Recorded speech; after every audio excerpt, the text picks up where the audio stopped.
Conciseness and clarity go hand in hand with content, and your job when writing the letter is to look through the case notes and pick out all the information that is useful to the reader and ignore anything that isn't. The way the OET assessors say they look at this is by seeing content as the information you include and conciseness and clarity as everything you exclude. Why are they looking to make sure you don't include things? Well, it's because if you include too much information that isn't relevant to the reader, it actually becomes harder for the reader to do their job. They'll have to search for the main ideas, and the message you want to convey may even become lost among lots of irrelevant facts. I'm sure being a healthcare professional yourself, you know that your time is precious. You just don't have the luxury to read lots and lots of words which don't actually get to the point. When you read a message, you want to know who it's from, why the person is writing to you, and what they want you to do and why. There are two things to keep in mind to help you do this, and we'll look at each one in turn with some examples to help. Number one on your list is to make sure you don't include anything irrelevant, and number two, make sure you have clearly summarised the information and communicated this clearly. Let's look at the first one, and then we'll move on to the second. Excluding irrelevant information. There are two common mistakes that students often make.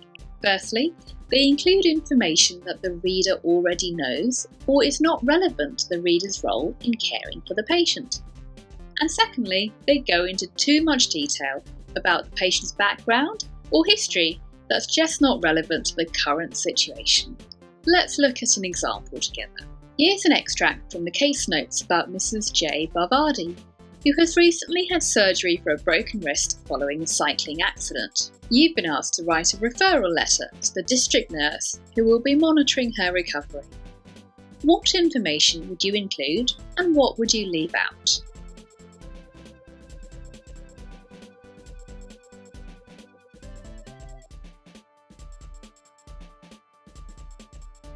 The information in green is relevant, and the information in red is not so relevant to the current situation. We don't need to include her past medical history, for example, as it's not relevant to her current situation or the care that is needed now. It's also not relevant to include that she'll be using her private medical insurance to pay for pain relief, so don't put that into your letter. And don't forget the second part of your job, to summarise clearly and communicate effectively.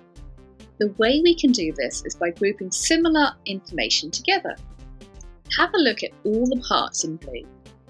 These are aspects that we can group together and summarise. We don't, for example, need to mention that Mrs. Bavardi was admitted on the 6th of October and was discharged on the 10th of October. It would be a far better summary to say that she had been discharged after a 4-day stay at hospital for wrist surgery. An effective summary of her condition could therefore look something like this. Mrs. Bavardi has just been discharged from hospital following a 4-day stay for wrist surgery. She was involved in a cycling accident which left her with severe bruising to her right shoulder and a distal radial fracture R, which has now been set. In terms of her care management plan, we could say something like this. She has been instructed to continue applying the antiseptic cream twice a day and to take painkillers if necessary twice daily.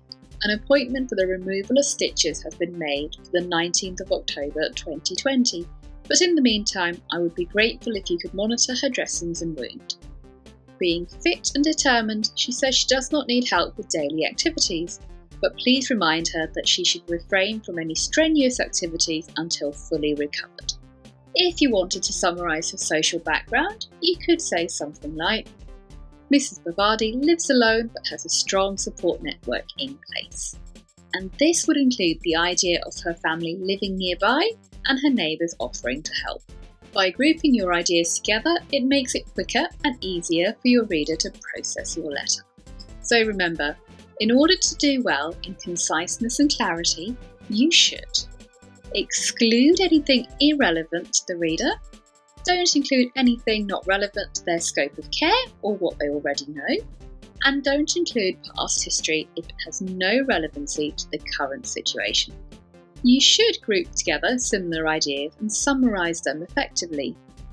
Don't make your reader read 3 sentences when 1 will do.